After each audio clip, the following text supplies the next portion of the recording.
ავერსი წარმოგიდგენთ სამედიცინო რადიო გვერდს იმედის კლინიკა სერგო კობალავასთან ერთად. ავერსი გიზურებთ ჯანმრთელობას და სულიერ სიმშვიდეს. ავერსი იმედის კლინიკის სპონსორი. შუადღემშვიდობის მეგობრებო, დღეს 12 ნოემბერია, შაბათი დღე, სერგო კობალავა ვიწყებ მუშაობას რადიო იმედის პირდაპირ ეთერში, რომელიც უახლოესი ნახევარი საათის განმავლობაში დაეთმობა სამედიცინო გამოშვება იმედის კლინიკას და რა თქმა უნდა სამედიცინო თემას. საინტერესო საკითხი გაჟღერდება, ვფიქრობ და გაინტერესებთ ბევრს, კითხვებიც იქნება სავარაუდოდ. გარკვეულწილად ის კითხვები, რაც უკვე დასმულია თემის ანონსის შემდეგ, აუცილებლად გაჟღერდება პირდაპირ ეთერში, გადაცემის ამა თუ იმ ნაწილში. კითხვების დასასმელად შეგიძლიათ გამოიყენოთ Facebook-ი, სამართი უცვლელია რადიო იმედი იმედის კლინიკა, ასევე უცვლელია ჩვენი ტელეფონის ნომრები 292 11 88 292 11 99. ჩვენ კი რამდენიმე წამში მივესალმებით დღევანდელ სტუმარს და დავიწყებთ იმ თემის გაშუქებას, რაც დღეისთვის შევარჩიეთ.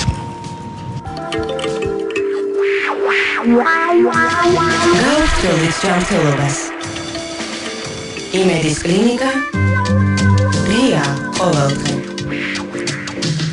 მას დღეს ასეთი თემა შერჩეული თქვენთვის, ეს არის ჯანსაღიკოება. ძალიან ხშირად გვსმენია, რომ ჯანსაღიკოება ერთ-ერთი აუცილებელი პირობაა იმისთვის, რომ შევინარჩუნოთ ჯანმრთელობა, თუმცა ძალიან აბსტრაქტული ცნებაა ჯანსაღიკოება და ალბათ ბევრმა თქვენგანმა არ იცის, რას ნიშნავს ზოგადად ეს ტერმინი, რას მოიცავს ჯანსაღიკოება, როგორ უნდა შევადგინოთ ჩვენი საკვები რაციონი, რამდენად დიდი უნდა იყოს მასში ცილების, ცხიმების, ნახშირწყლების, ვიტამინების, მინერალური ნივთიერებების წილი.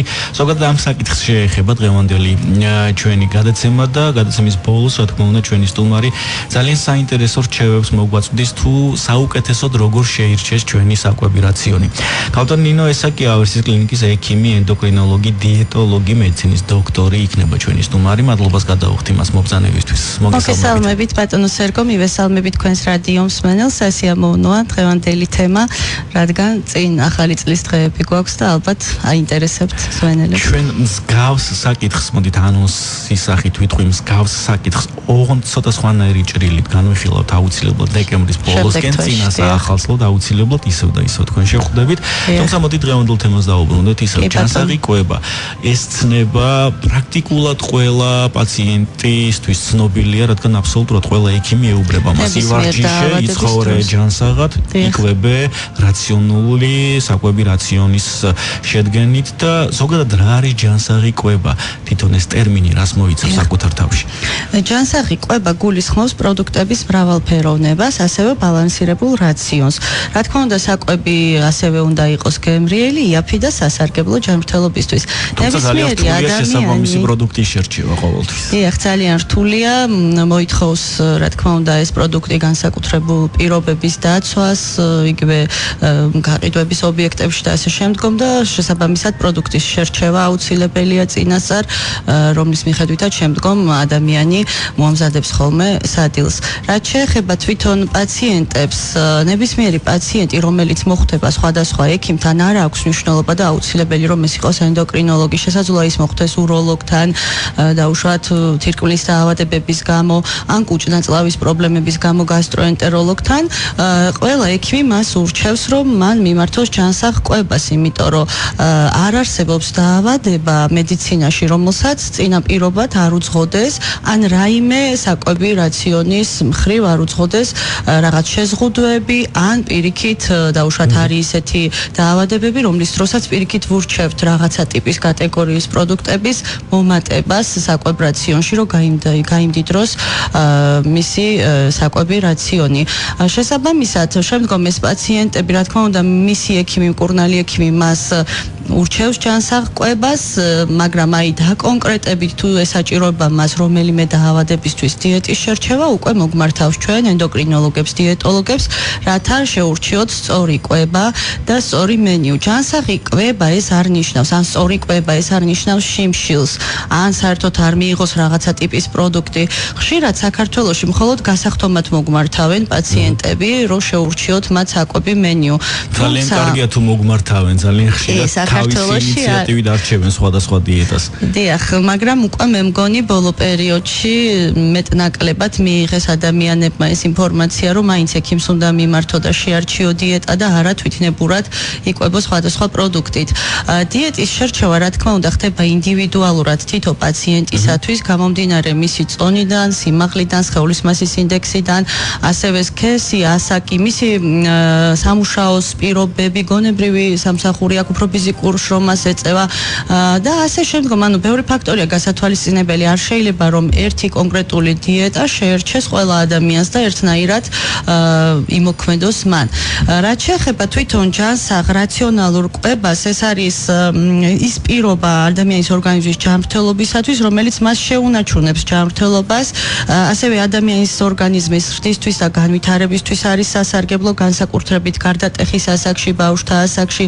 თუ ბავშვმა რაციონალურად არ მიიღო ყველა ის პროდუქტი, მიკროელემენტი, ვიტამინი, რაც მას ყოველდღიურად ესაჭიროება, რა თქმა უნდა, შეიძლება სიმაღლეში ზრდის პრობლემა ქონდეს, აი მაგალითად კალციუმის დეფიციტი თუ ექნა მას, შეიძლება ოფლიანობის პრობლემა ქონდეს. ანუ ბევრი დამახასიათებელი ნიშნებია, მათ შორის მაგალითად ორსულქალებში თმის სვენა, ძალიან ხშირად კანის სიმშრალე, მიმართავენ ჩივილებით გინეკოლოგს, შემდგომ აღმოჩნდება, რომ მათ იოდის დეფიციტი აქვთ ან რომელიმე კომპონენტის, რომელსაც ჩვენ თუ სწორად ვიკვებებით, რა თქმა უნდა, ეს საკვები რაციონიდან უნდა მივიღოთ. პრინციპში ესეთი კავშირი შეიძლება გავიხსენოთ, აი როგორც თამბაქოზეა დამტკიცებული, რომ ის ფილტვის და ზოგადად სასუნთქი სისტემის ონკოლოგიური დაავადებების რისკს ძალიან მნიშვნელოვნად წევს. კვების ფაქტორი არის ერთ-ერთი ის უმნიშვნელოვანესი, რომელიც იწვევს ძალიან ბევრ ენდოკრინულ დარღვევას, გასტროენტეროლოგიურ პათოლოგიებს და ასე შემდეგ. ყველა დაავადებების შეიძლება კავშირში იყოს ადამიანის ცხოვრების წესთან და კვებასთან. მარტო კვებაც არა, აი ცხოვრების წესიც ძალიან მნიშვნელოვანია, ჯანსაღი ცხოვრების წესიც უნდა იყოს კვებასთან ერთად. რას ნიშნავს ეს? ესე იგი, მას უნდა კონდეს ის მინიმალური რეჟიმი ძილის, რომ გამოიძინოს, ესე ვთქვათ, უნდა კონდეს თანაბრად განაწილებული დღეღამის რიტმის რეჟიმი, იმიტომ რომ ბუნებრივად ადამიანები, როდესაც რაც კაცობრიობა არსებობს, არ იყო რა თქმა უნდა ძველად, ხო, ესეთი ელექტროენერგია, განათება, შუქი, ინტერნეტი და ასე შემდეგ და შესაბამისად ადამიანები როგორც კი მომნელდებოდა, იძინებდნენ, არ ქონდათ მას ეს კომფორტი, რომ 2 საათამდე და 3 საღამის 2 საათამდე ეყურებიათ ტელევიზორისთვის ან მიმჯდარიყვნენ ინტერნეტს. ეხლა 21 საუკუნეში ეს შეიცვალა. და ჩემთან მოსული თითქმის ყველა პაციენტი, რომელსაც მე უნიშნავ დიეტას და სწორ რეჟიმს, მეუბნება, ვეკითხები, აი თქვენ როდის იწინებთ, როდის იღვიძებთ, როგორ იკვებებით, რომელ საათებში მუშაობთ, რომ მე მას შეურჩიო მისი ინდივიდუალური რეჟიმი. მეუბნებიან, რომ ღამის 2-3 საათამდე არ ძინავთ, 4-მდეც და შეტრიალებული აქვთ ესე უხეშად რო ვთქვათ, დღე და ღამე, რაც რა თქმა უნდა ბიორიტმის დარღვევას ნიშნავს. ეს თავის ტვინისთვის, ნერვული სისტემისთვის, გულშისხმთა დაავადებისთვის, კუჭნაწლავისთვის, ყველაფრისთვის მავნებელი და ესე იგი პირდაპირ შეიძლება აღმოცენდეს სხვადასხვა დაავადებები, იმიტომ რომ ლოგიკურია, როდესაც ადამიანს არ ძინავს ღამის 3 საათამდე, მას მოშივდება და შეიძლება მიირთვას საკვები, რაც არ არის კარგი კუჭნაწლავის ტრაქტისთვის. ორგანიზმი ისე ამოწყობილი, რომ საჭმლის მომნელებელი სისტემა ის ნივთიერებები, ესე იგი, რაც უნდა მიიღოს ორგანიზმმა, უნდა გადამუშავდეს დღის განმავლობაში, მონელების პროცესი უნდა მოხდეს და ღამე ეს პროცესები შენელებულად მიმდინარეობს. შესაბამისად, აი ამ урბანიზაციამ, ამ გარემოს შეცვლამ, კლიმატის შეცვლამ და ზოგადად ცხოვრების წესის შეცვლამ გამოიწვია სწორედ ეს ამდენი დაავადებები, სიმსუქნე, თმიანობა გოგონებში, ძალიან ბევრი, მე არ ვიცი, ახალგაზრდა გოგო თუ არის საქართველოში, რომელიც არ დადის ეპილაციაზე, 80-90% დადის. ძალიან დარღვეული აქვს მენსტრუალური ციკლი, დარღვეული აქვს კვების რეჟიმი, ანუ მთლიანად შესაძლებელია, რა თქმა უნდა, ჯანსაღ კვებასთან ერთად ცხოვრების წესი. ანუ ცხოვრების წესი და კვების ფაქტორი ის პრობლემები, ძალიან აისახება დაავადებებზე და სტატისტიკურად ეს, რა თქმა უნდა, ჩემი ის არ არის, ეს არის მსოფლიოში აღიარებული ბოლო სტატისტიკის მიხედვით მეცნიერებმა დაასკვნეს, რომ დაავადებების 70% სწორედ უკავშირდება არასწორ ცხოვრების წესს და არასწორ საკვების მიღებას. 15% დაავადებების არის გენეტიკური და 15% უკვე დაუშვათ სხვა მიზეზების განპირობებული. ქალბატონო, სანამ შემდეგ კითხვაზე გადავალ, ძალიან მოკლედ მინდა ერთი საინტერესო კვლევა გავიხსენო, როდესაც არ მახსოვს რომელი ქვეყნის მეცნიერებმა ჩაატარეს ეს კვლევა. მოხალისეები ორ ჯგუფად დაყვეს, ერთ-ერთ ჯგუფს მოხალისეებისა შესთავაზეს ტკბილი ნამცხვარი, კექსის მსგავსი ნამცხვარი, რომელიც ძალიან ლამაზ შეფუთვაში იყო გახვეული და მეორე ჯგუფს შესთავაზეს ზუსტად იგივე ნამცხვარი, რომელიც არ იყო შეფუთული შესაბამის ლამაზ პაკეტში. პირველ ჯგუფში ეს ნამცხვარი ბევრად უფრო მეტად შეიჭამა ვიდრე მეორე ჯგუფში. ანუ ვიზუალური მხარე ძალიან ბევრს განაპირობებს ამ შემთხვევაში და როდესაც მაღაზიაში შევდივარ და არ უნდა მოვთხოვდეთ დაუშვათ შეფერილობით ვიზუალი და ასე შემდეგ. აქედან გამომდინარეობს ის კითხვა, რომელიც მინდა დაგისვათ ახლა, რა მოთხოვნებს უნდა აკმაყოფილებდეს საკვები პროდუქტი, რომ მას ჯანმრთელი დავარქვათ? დიახ, ესე იგი, მოთხოვნები ეს არის ის, რომ უნდა იყოს დაბალანსებული. ანუ ჩვენ არ უნდა მივირთვათ ერთი სახეობის პროდუქტი. ხშირად ძალიან მოდაშია მონოდიეტები, ეგრეთ წოდებული, როდესაც ადამიანი წონის კორექციისათვის მონოდიეტაზე არის მთელი თვე. ან შიმშილობს ერთი თვე. ეს არის ორგანიზმის ნგრევა, განადგურება. ეს არის ძალიან დიდი სტრესული სიტუაცია ადამიანის ორგანიზმისათვის. მე მყავდა ესეთი ახალგაზრდა გოგონა, 17 წლის გოგონა თვითნებურად, რა თქმა უნდა, ამას ექიმი არც ერთი ექიმი არ დაუნიშნავდა, ერთი თვე იყო მარტო ვაშლზე და წყალზე. შიმშილობდა. ამ შიმშილის ფონზე მან დააგდო ძალიან დიდი წონა, 28 კილო ერთ თვეში და მთლიანად მოეშალა ყველა ჰორმონალური მაჩვენებელი. ჩემთან უკვე რომ მოვიდა, წონის პრობლემა რა თქმა უნდა აღარ ქონდა, მაგრამ თმიანობა, თმისვენა, სისუსტე, დაღლილობა, ოფლიანობა, კანკალი, ძალიან ბევრი სიმპტომი ქონდა. და ჰიპოფიზის ჰორმონები არის ესეთი ჰორმონები, რომლებიც ჩვენ მას ჩავაბარებიეთ და თირკმელს დაჯერგრეს ჰორმონები. არც ერთი ნორმა არ ქონდა, 9 ჰორმონიდან 9-ვე დარღვევა ქონდა.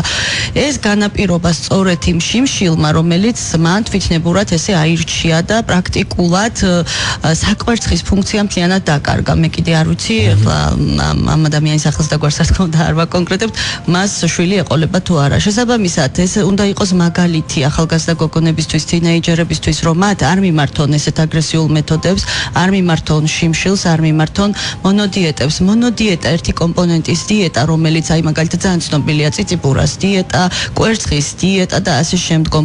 არ არის სასარგებლო ჯანმრთელობისთვის, ის იძლევა ერთჯერადი წონის კორექციის მომენტს, თუმცა შემდგომ ისევ ადამიანი იმატებს წონაში, იმიტომ რომ სხვა აუცილებელი კომპონენტების დეფიციტის ხარჯზე ორგანიზმი თხოვს მას საკვებს და არ შეუძლია და დარწმუნებული ვარ არც ერთ ადამიანს, რომ მთელი ცხოვრება იშიმშილოს, მერე ავტომატურად იწყებს კვებას და აკრიფავს ორჯერ მეტ წონას, ვიდრე მას ჰქონდა მანამდე.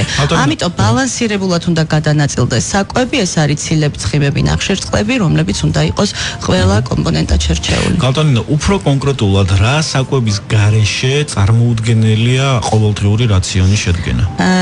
რაც შეეხება საკვებს, ყოველდღიური რაციონი, როგორც მოგახსენეთ, უნდა გადანაწილდეს, მაგრამ ძირითადი კომპონენტი თუ კი ადამიანის წონის კლება უნდა არის ცილები. ანუ ცილა უნდა შედიოდეს აუცილებლად ყოველდღიურ რაციონში. რაც შეეხება ცხიმებს, თუ ეს არის, მოგახსენებთ, თუ ეს არის მცენარეული ცხიმები, ის დასაშვებია მიიღოს ადამიანმა წონის კორექციის დროს.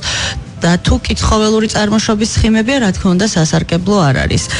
ცილები არის ეგრეთ წოდებული აგურები, უხეშად რო ვთქვათ, რომლებიც ჩვენი ორგანიზმისთვის აუცილებელი საშენი ნივთიერება არის და ისინი წარმოქმნიან ორგანიზმში ისეთ ნივთიერებებს, როგორიც არის ჰორმონები, ფერმენტები, ვიტამინები და სხვა სასარგებლო ნივთიერებები. რაც შეეხება ცხიმებს, ცხიმები აუცილებლად მივირთვათ მცენარეული ცხიმის სახით, ის არის ძალიან სასარგებლო ორგანიზმისთვის და ენერგიის უზრუნველყოფას აკეთებს და არის კიდევ მესამე ნახშირწყლები. ნახშირწყლების მთლიანი გამორიცხვა, რა თქმა უნდა, არ ხდება თუნდაც შაქრიანი დიაბეტით დაავადებული პაციენტისათვის, იმიტომ რომ ის სიცოცხლისთვის ენერგიის წყაროა. ამიტომ ჩვენ ამ შემთხვევაში გადავდივართ უფრო ესეთ რთულად მონელებულ ნახშირწყლების მიღებაზე, ვიდრე ადვილად შეწყობაზე. ასევე არის ბოჭკოები, ბოჭკოები ეს არის ნივთიერებები, რომლებიც ხელს უწყობს მონელებას საკვებ პროდუქტების და ასე შემდგომ. ადვილად შეწოვადი ნახშირწყალი შაქარია, ანუ გლუკოზა, რომელსაც ადამიანი იღებს, ის პირდაპირ შეიწოვება პირის ღრუდან, მას არც უნდა არც აუცილებელი კუჭში მოხვედრა და მონელება, პირის ღრუდან აითვისება, პირდაპირ ენიდან ხდება მისი შეწოვა, ლორწოვანიდან. ეს ადვილად მოსახელებელი ნახშირწყლების კრემიანი თუ ადამიანი არის ჯანმრთელი, მას არ აქვს შაქრიანი დიაბეტი, არ აქვს წონის პრობლემა, ის რა თქმა უნდა მიირთმევს ნებისმიერ პროდუქტს. მათ შორის კრემიან ნამსხვრევს და ასე შემდგომ, მაგრამ თუ მას წონის პრობლემა აქვს და შაქრიანი დიაბეტი აქვს, ჩვენ კატეგორიულად ვგრძელავთ შაქრიანი დიაბეტის დროს გლუკოზის მიღებას. ამ დროს გლუკოზა მთლიანად იგრძელება შაქრიანი დიაბეტის დროს და პაციენტი ამ შემთხვევაში იღებს სხვა ნახშირწყლებს, ფრუქტოზას, სახაროზას და ასე შემდეგ, მათზე დამზადებულ პროდუქციას. ნახშირწყალი, რატომღაც ადამიანებს გონიათ, აი გლუკოზა ტვინში უნდა მიეწოდოს, ეს არის აუცილებელი მეხსიერება, აი ბევრ პაციენტს აქვს ესეთი შეკითხვა, მე თუ გლუკოზა არ მივიღე, მე ხო აი გონებრივი სამუშაო მაქვს, როგორ ვიმუშაებ, ხო ტვინისთვის აუცილებელია. მაგრამ მე მათ ამ დროს ვეუბნები, თქვენ ხომ არ შიმშილობთ, ანუ თქვენ გადადიხართ სხვა ნახშირწყალზე, ვაღშლიც ნახშირწყალია მაგალითად, ხო? ან სხვა პროდუქტი ნაწილობრივ ხო შეიცავს, იგივე რუხი პური და ასე შემდგომ, თქვენ ნუ იტყვით თუ არ სპურზე უბრალოდ არ მიირთვათ თეთრი ფქვილისგან დამზადებული, მიირთვით რუხი ფქვილისგან, რომელიც რთულად შეღწევადი ნახშირწყალია და შესაბამისად თქვენ შაქრის დონეს არ მოგიმატებთ სისხლში. კალტონინა, თქვენ აღნიშნეთ, რომ მაქსიმალურად უნდა შეზღუდოს ადამიანმა და პრაქტიკულად უნდა ამოიღოს ხოველური წარმოშობის ცხიმები. მაშინ მე მებადება ასეთი კითხვა, რა უყოთ იმ ნივთიერებებს, რომელთა შეწოვისთვის აუცილებელია ხოველური ცხიმი, მაგალითად ცხიმში ხსნადი ვიტამინები, რომლებიც მართლაც აუცილებელია ჩვენი ორგანიზმისთვის. ნაწილობრივ ადამიანი მას მაინც იღებს სხვადასხვა პროდუქტ, ჩვენ ხო ხორცს არ ვკრძალავთ, ხოველური წარმოშობის ცხიმი არის ხორცში. შესაბამისად, დიეტის დროს ხორცი არ არის აკრძალული, ადამიანს შეუძლია მიირთვას ფრინველის ხორცი, ქათმის თეთრი ხორცი, თეთრ ფილე, შეუძლია მიირთვას ხბოს ხორცი ან საქონლის მჭლე ხორცი მოხარშული სახით. შესაბამისად, ის მიიღებს იმ მინიმალურ რაოდენობას ხოველურ ცხიმს, რომელიც ხორცში არის, თუმცა იქ ცილაც არის და სხვა დაუშვათ ვიტამინები და ასე შემდგომ. აი პირდაპირ ვგრძალავთ მაგალითად კარაქს, რომელიც 99% ხოველური წარმოშობის არის, ხო?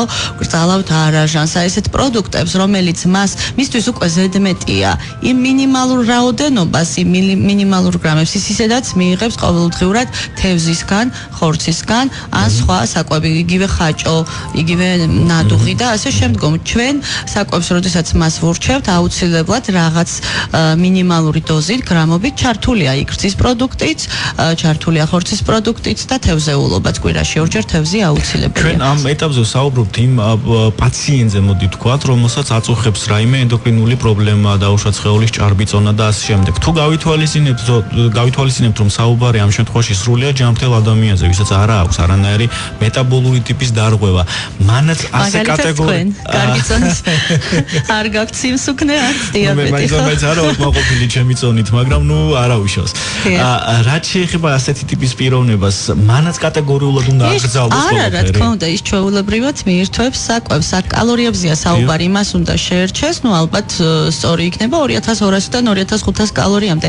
გააჩნია რა ფიზიკურ დატვირთვას ეწევა, თუ ის ვარჯიშობს, ახალგაზრდა, ენერგიულია, ცურავს ან ასე შემდგომ, ის წვავს დღის განმავლობაში კალორიას, შესაბამისად რომ არ დასუსტდეს ორგანიზმი და ვიტამინების დეფიციტი არ გამვითარდეს, პირიქით ჩვენ უმატებთ მას კიდე პლუს 500 კალორიას, მაგრამ თუ ადამიანი ეწევა პასიურ ფიზიკურ აქტივობას, შესაბამისად აქვს აოფისე სამსახური, ყოველდღე 8 საათი ზის კომპიუტერთან ან საწერმაგიდასთან და ფიზიკურ დატვირთვას არ ეწევა, ამ შემთხვევაში ვაკლებთ ჩვენ მის კალორიას. ზოგადად კალორიების შერჩევა ხდება ინდივიდუალურად, სიმაღლის და წონის მიხედვით ხდება სხეულის მასის ინდექსის გამოთვლა, არის ესეთი BMI მაჩვენებელი, რომელსაც ჩვენ ვითვლით და შემდგომ ასაკის მიხედვით ან ემატება კალორიები, ან აკლდება.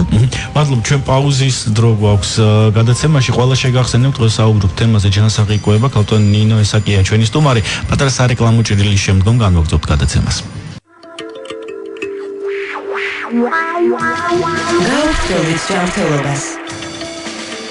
იმედის კლინიკა ღია ყოველდღე. გრძელდება მეგობრებო იმედის კლინიკა, ქალტონ ნინო ესაკიესთან ერთად საუბრობთ ჯანსაღ კვებაზე, ტელეფონის ნომრები იცით, შეგიძლიათ დაარეკოთ სტუდიაში, ჩვენ კი იმ კითხვებს გადავხედოთ, რომლებიც Facebook-ის საშუალებით იყო მოსული. რამდენად სასარგებლოა დილით უზმოზე მხოლოდ ყავის დალევა, სადღაც ამოვიკითხე, რომ დილით აუცილებლად რაღაც საჭმელი უნდა მიირთვა. რა თქმა უნდა, მხოლოდ ყავის დალევა არ არის სასარგებლო, აუცილებელია დილის საუზმე. ეს არის სწორედ იმ ჯანსაღი-კვების ერთ-ერთი შემადგენელი კომპონენტი, ანუ ადამიანმა დღეში მინიმუმ 3-ჯერ ან 4-ჯერ უნდა მიიღოს საკვები 3 საათნახევარი 4 საათიანი შუალედებით და დილის საუზმით ვიწყებთ ყოველ დილას. ეს არის აუცილებელი. არავითარ შემთხვევაში არ შეიძლება, ეს არ არის მარტო დიაბეტიან პაციენტზე, ან ნებისმიერი ანუ ეს არის ჩვეულებრივად ჯანსაღი კვებას. ჩვენ ამ წუთში პაციენტებზე არ საუბრობთ ჯანსაღ კვებაზე. შესაბამისად, ყველა ადამიანისთვის არის აუცილებელი დილის საუზმე. დილის საუზმე მოიცავს არა მარტო ყავას, რა თქმა უნდა, არამედ გარკვეული ტიპის პროდუქტების მიღებას, მაგალითად, ცილოვანი ტიპის პროდუქტები ბუტერბროდის სახით და ასე შემდეგ. რაღაც პროდუქტი მაინც უნდა მიირთვას ადამიანმა, თუნდაც ხაჭო, ყველი, ნადუხი, რუხპურთან ერთად ბუტერბროდის სახით, რომ შესაბამისად ის მინიმალური ან მოხარშული კვერცხი ან რაღაც, რომ ის მინიმალური რაოდენობა საკვების დილით მიიღოს და შემდგომ უკვე ეგრეთ წოდებულ ლანჩამდე არ მოშივდეს. თუ ადამიანი დღეში ერთხელ იკვებება ან 2-ჯერ, შესაბამისად კვების საათების დაცული არ არის და უფრო დიდი დისტანცია, კვებათა შორის შუალედები დიდი ხანგრძლივობისაა, მას უფრო მეტად შივდება და შემდგომ ის მინიმალური რაოდენობა საკვების არ ეყოფა და დიდი რაოდენობის საკვებს მიიღებს, რომელიც პირდაპირ ლაგდება ცხიმში და ასუქებს ადამიანს. ძალიან ვერიდები შაქრის გამოყენებას, მაგალითად ყავის ან ჩაის დასათქმობად, აფთიაქში ვყიდულობ შაქრის შემცვლელებს და ვიყენებ დიაბეტი არ მაქვს, შეიძლება თუ არა ჩემთვის ამ საშუალების გამოყენება და მავნებელი ხომ არ არის ადამიანისთვის, ვისაც არ აქვს დიაბეტი. ადამიანებს, რომლებსაც არ აქვთ დიაბეტი, მაგრამ აწუხებთ ჭარბი წონა ან სიმსუქნე, ან მაგალითად გენეტიკური დატვირთვა აქვს დიაბეტის მხრივ, მაგალითად დედას ჰქონდა შაქრიანი დიაბეტი ან მამას და ეს ადამიანი უკვე არის ზრდასრული, აქ ბავშვებზე არ არის რა თქმა უნდა საუბარი, შესაბამისად მან უნდა მოერიდოს შაქრის შემცველ პროდუქტების მოხმარებას და მათ შორის შაქრის გამოყენებას ჩაიში ან ყავაში. მართალია მას ჯერ არ აქვს დიაბეტი, მაგრამ ეს არ არის გარანტია, რომ მას არასდროს არ ექნება დიაბეტი. ის არის რისკის ჯგუფის პაციენტი, გენეტიკური დატვირთვა აქვს მას და შესაბამისად შესაძლებელია მერე ასაკში მეორე ტიპის დიაბეტის განვითარება მოხდეს. ამიტომ გარკვეული ასაკიდან, მაგალითად ზრდასრული ასაკიდან თუ მოერიდება დიდი რაოდენობით შაქრის გამოყენებას და ტკბილეულობას და წონაზე აკონტროლებს, არ გასუქდება, ის თავიდან აიცილებს ნაწილობრივ რისკს და დიაბეტის განვითარებას. ამჟამად ამ პაციენტს არ აქვს დიაბეტი, მაგრამ ის მაინც ხმარობს შაქრის შემცველ საშუალებებს, გააჩნია რას ხმარობს, აქ არ არის დაკონკრეტებული, სასარგებლოა უფრო თუ ის გამოიყენებს მცენარეული ბუნებრივი წარმოშობის შაქრის შემცველ საშუალებებს და არა ქიმიური წარმოშობის. რამდენად ხშირად უნდა მიირთვას ადამიანმა ხორცეული პროდუქტი, მაგალითად კვირაში რამდენჯერ? კვირაში მინიმუმ 3-4 ჯერ ხორცის პროდუქტი, კვირაში 2-ჯერ თევზის პროდუქტი აუცილებელი და სასარგებლოა ჯანმრთელობისათვის. ამოვიკითხე, რომ დიაბეტის დროს მხოლოდ წიწიბურას თაფლის ჭამაა შესაძლებელი და სასარგებლოც კი, რას გვეტყვით?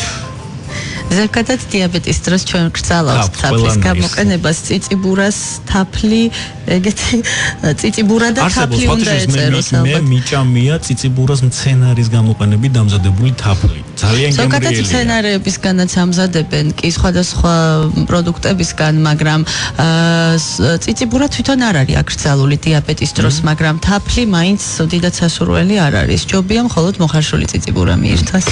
ძალიან მიყვარს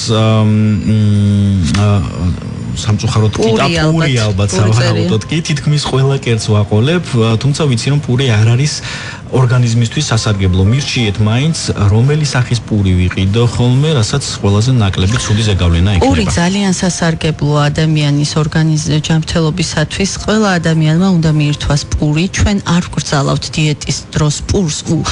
უიშვიათესი გამონაკლისის შემთხვევაში თუ მას არ აქვს დარღვეული არსებობს ესის დაავადება ცელიაკი ან რაიმე ისეთი, რომლის დროსაც პირდაპირ ეკრძალება პური სოფლის კარაკი და კაი სულგუნი. როგორ უნდა თქვა ადამიანმა უარი ამ საკვებს? ბატონ სერგო გოზე ხელი დაიდე თქვენ რო შემოგთავაზოთ ეხლა უარს იტყვით რა არიცით როცა ადამიანს აქვს მე არა მაგრამ როცა ადამიანს აქვს დიაბეტი მისი ჯანმრთელობისთვის უკვე ის ყველაფერს აკეთებს თუ ის გონიერი ადამიანია მისი ჯანმრთელობა დიდხანს სიცოცხლე და გახანგრძლივება ჯანმრთელობის უპირველეს ყოვლისა მისივე და მისი ოჯახის წევრებისთვის არის კარგი შესაბამისად გარკვეული ტიპის პროდუქტებზე რა თქმა უნდა ამბობენ უარს მაგალითად შოთის პური არ შეიძლება თეთრი ფქვილის ნაწარმი და შემდეგ თეთრი ფქვილისგან დამზადებული პური დიაბეტით დაავადებულ პაციენტებისთვის არ არის სასურველი. თუ რუხი ფქვილისგან მზადდება პური, ჭვავის პური და ასე შემდგომ, ჭვავის ფქვილისგან რა თქმა უნდა ასეთ პურს ვურჩევთ ჩვენ და ისიც შეზღუდული რაოდენობით არის რა თქმა უნდა არ არის ესე რომ რამდენიც უნდა იმდენი უნდა მიირთვას მან პურის გრამობით აწონვას ვურჩევთ და ესე შეზღუდულად დღეში 2-ჯერ 3-ჯერ დავრთავთ ხოლმე ნებას რომ მიირთვან პური. და ბოლო კითხვა ამ ეტაპზე ჭიყვი მაქვს და მირჩიეს იოდის შემცველი პროდუქტების მირთმევა, ჩამომითვალეთ რომელ პროდუქტშია ყველაზე მეტი იოდი, რაც უნდა მივიღო. ზოგადად ჭიყვის თემას რაც შეეხება გააჩნია რომელი ფორმის ჭიყვი აქვს ამ ადამიანს კონკრეტულად თუ ეს არის იოდ დეფიციტური ჭიყვი მაშინ მან უნდა მიირთვას იოდის ჯგუფის პრეპარატები მედიკამენტები რომ იმკურნალოს ეს დაავადება აი ეს საკვები პროდუქტებით გამდიდრება რაციონის იოდის შემცველი საკვები პროდუქტებით გამდიდრება რაიმე ტიპის დაავადებას არც მოამატებს არც შეამცირებს რა თქმა უნდა ფარისებრი ჭიყვი ნიშნავს ფარისებრი ჯირკვლის გაზრდას სომეში ჰიპერპლაზიას ანუ გადიდებას თუ მას გადიდებული აქვს ფარისებური ჯირკვალი და გააჩნია ხარ რომელ სტადიაზე აქვს გადიდებული რომელი ხარისხის ჭიყვი აქვს პირველი მეორე მესამე მარტო საკვები რაციონით ის რა თქმა უნდა ამ პრობლემას ვერ მოიწესრიგებს და უნდა მიმართოს აუცილებლად ენდოკრინოლოგს და ენიშნოს შესაბამისი მედიკამენტოზური მკურნალობა თუ ადამიანი საპროფილაქტიკოდ ჯერ არ აქვს მას დაავადება ჭიყვი არ აქვს გადიდება ზომში უბრალოდ უნდა რომ აი პროფილაქტიკურად გაიმდიდროს თავისი საკვები რაციონი იოდის განსაკუთრებით პროდუქტებით ეს არის თევზი ანუ მან უნდა მიირთვას ოკეანის ან ზღვის თევზი რაც შეეხება მდინარის თევზს იქ იოდი არ არის შემცველობაში მტკნარ წყალში იოდი არ არის არც ტბის თევზი რაც ასე შემდგომ და ის თევზიც რომელიც მაღაზიაში სუპერმარკეტებში იყიდება ეგრეთ წოდებულ აუზებში ისიც რა თქმა უნდა მტკნარი წყლის თევზია და იოდს არ შეიცავს შესაბამისად ამ თევზეულობას თუ მიირთვას ის ვერ გაიმდიდრებს იოდით ხოლო ოკეანის და ზღვის თევზი შეიცავს და ზღვის პროდუქტები ნუ საქართველოში სამწუხაროდ არ არის ეს მაგრამ იაპონიაში მაგალითად ლამინარიაც შესაძლებელია შეიძინოს ზღვის პროდუქტები არა მარტო თევზი ოკეანის ხო მაგრამ ის ნატურალური არ იქნება გაყინული იქნება ბატონო სერგო უმჯობესია რა თქმა უნდა გაყინული პროდუქცია უკვე ის თვისებებს კარგავს ანუ შესაბამისად იოდის შემცველობაც რა თქმა უნდა გაყინულ პროდუქციაში არ იქნება აქ არის და ეს თევზის გარდა კიდევ შეუძლია მან მიირთვას მცენარეული ანუ საკვები პროდუქტები იოდს შეიცავს ფეიხვა კარალიოკი ნიგოზი დიახ დიდი რაოდენობით შეიცავს მაგრამ თუ მას არ აქვს ნახურის ბუშტის პრობლემები ან სხვა კუჭნაწლავის ტრაქტის პრობლემა ან ალერგია ამ პროდუქტებზე რა თქმა უნდა შეუძლია მიირთვას თუმცა ფიზიკურად ვერ მიირთმევ იმ რაოდენობის ნიგოზს თხილს ან კარალიოკს ან ფეიხვას დღეში რომ აიმაღლო იმ დონეზე სიხში იოდი რომ მედიკამენტი აღარ დაგჭირდეს თუ კი დეფიციტი გაქვს ან დაავადება გაქვს აი ამას მინდა ხაზი გავს ეს არის პროფილაქტიკა ჩვენ საკვებს ვურჩევთ პროფილაქტიკისთვის და არა სამკურნალოდ პირდაპირ მედიკამენტები გამოიყენება მადლობ ჩვენ რადიო მსმენელი გველოდება და მოდით კითხვა მოვისმინოთ გამარჯობა ალო მოგესალმებით ბატონო სერგო დიდი პატივისცემით სულ უსმენ ყოველდღიურ თქვენ გადაცემებს ეხლა დიდი მადლობა მე უკვე 10 წელი იქნება რაც ყოველდღიურით გერკულეს ვღებულობ თითქმის მუდმივად და ეს გასტრიტისის და წყლულისთვის მივიცნია სწორად და რამდენად სწორად ვაკეთებ შემაჩერო ამის მიღება ზიანს მაყენებს თუ მნიშვნელობა რაც და გავაკეთება.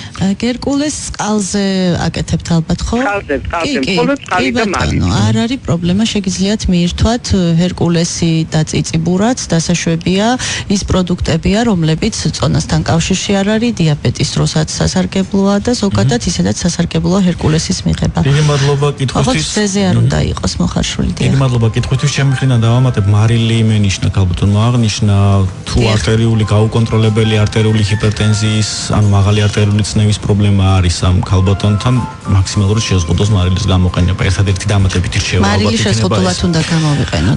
და ბოლოს ჩვენ დაახლოებით 3 წუთი გვაქვს დარჩენილი გადაცემის დასრულებამდე. მოდით შევაჯამოთ ის საუბარი, რაც დღეს წარიმართა ჩვენ შორის და რჩევები ძალიან მოკლედ რას ვურჩევთ ნებისმიერ ადამიანს, აქ არ არის საუბარი კონკრეტულ პაციენტზე, განსახილვების შედგენის თვალსაზრისით. ვურჩევ რომ მიირთვან დღეში 3-ჯერ 4-ჯერ მინიმუმ, შესაძლებელია 5-ჯერაც. ვურჩევ რომ დილა დაიწყონ აუცილებლად საუზმით, ეს არ უნდა იყოს მხოლოდ ყავა ან რაღაცა გარკვეული პროდუქტი. ვურჩევ რომ წყლის რაოდენობა, წყლის მიღება, უბრალოდ სასმელი წყლის რაოდენობა გაზარდონ, დღეს-ღამის განმავლობაში 2 ლიტრი ან ცოტა მეტი შეუძლიათ მიირთვან. წყალი ძალიან სასარგებლოა ჯანმრთელობისთვის. ასევე არ შეიძლება წყლის მიღება კვების დროს უშუალოდ, არ არის სასურველი რომ ბევრი წყალი მიირთვა. ზოგი არის რომ აი თითქმის ყოველ უკმას წყალს აყოლებს, ეს არ არის კარგი და ასევე წყლის მიღება უახლოესი 9 საათი საკვების მიღების შემდგომ არ არის სასურველი, რადგან უნდა მივცეთ კუჭნაწლავის ტრაქტს რომ მოინელოს ეს საკვები, წყალი უშლის ხელს მას უშუალოდ კვების დროს ან საკვების მიღების შემდგომ მონელებაში. ასევე არ ვურჩევ ღამით კვებას, განსაკუთრებით საღამოს 8 საათის შემდგომ 9-ზე 10-ზე 11-ზე გვიან კვება არ შეიძლება. მაქსიმუმ საღამოს 7-ზე ან 8-ზე უნდა მოხდეს ვახშმის მიღება, რომ უკვე შემდგომ ორგანიზმმა, ანუ ბოლო კვებიდან მინიმუმ 4 საათი, 3-4 საათი უნდა გავიდეს, რომ ადამიანმა წავიდეს დასაძინებლად. არ შეიძლება ახალ ნავახშმებზე მაშინვე დაძინება, იმიტომ რომ ეს ძალიან დიდ დისკომფორტს უქმნის ორგანიზმს. რაც შეეხება საკვებ პროდუქტების რაციონში გადანაწილებას, ურჩევ რომ ხილით იყოს გამდიდრებული ბოსტნეულით. რა თქმა უნდა სასურველია ცოცხალი ხილი და ცოცხალი ბოსტნეულის გამოყენება და არა თერმულად დამუშავებულის. შესაძლოა ხილის წვენებით, ნატურალური, უშაქრო, რა თქმა უნდა ცოცხალი ხილისგან მიღებული წვენი. და აუცილებლად უნდა იყოს, როგორც ვახსენეთ, ხორცის ნაწარმი, თევზეულობა, რძის ნაწარმი. ტკბილეულობას, ცომეულობას, კონსერვებს, წეხვეულობას და მსგავს პროდუქტებს, რომლებიც არის დაუშვათ სავსე ემულგატორებით, დანამატებით, კონსერვანტებით, სტაბილიზატორებით და ასე შემდგომ, ეს პროდუქტები, რა თქმა უნდა, არ არის ჯანსაღი და სასურველი არ არის ადამიანის ორგანიზმისთვის, მათ შორის ესეთი გამაგრილებელი გაზიანი სასმელები, სხვადასხვა წარმოების, რომლებიც რა თქმა უნდა სასარგებლო არ არის. თუ ეს არის მინერალური წყალი, არ არის პრობლემა. მინერალური წყალი შეუძლია მიირთვას და უფრო ჯობია გასული ვარიანტი ვიდრე ესეთი. დიდი მადლობა. მე დარწმუნებული ვარ, ამ საინტერესო რჩევებს აუცილებლად გაითვალისწინებენ რადიოს მსმენელები. სამწუხაროდ ალკოჰოლი გამოგჩა. რაც შეეხება ალკოჰოლს, თუ ეს არის წითელი ღვინო, ალკოჰოლზე სასაუბროთ, წინა საახალწლოდ აუცილებლად. ანტიქოლესტერინულია ზომიერების ფარგლებში, რა თქმა უნდა. უფრო ცლად ვისაუბრებთ ამ საკითხზე. მე თქვენგან თანხმობა მიღებული მაქვს პრინციპში უკვე. დიდი მადლობა ქალბატონ ნინო, ჩვენ საუბრობდით თემაზე ჯანსაღი კვება. ქალბატონ ნინო ესაკი, ავერსის კლინიკის ექიმი, ენდოკრინოლოგი, დიეტოლოგი, მედიცინის დოქტორი იყო ჩვენი სტუმარი. მადლობა მოწვევისათვის, ნახვამდის. დღეს ამით დაგემშვიდობებით, ერთმანეთს უკვე ორშაბათს შევხვდებით, ნახვამდის. ავერსი გიზურობთ ჯანმრთელობას და სულიერ სიმშვიდეს. ავერსი იმედის კლინიკის სპონსორი.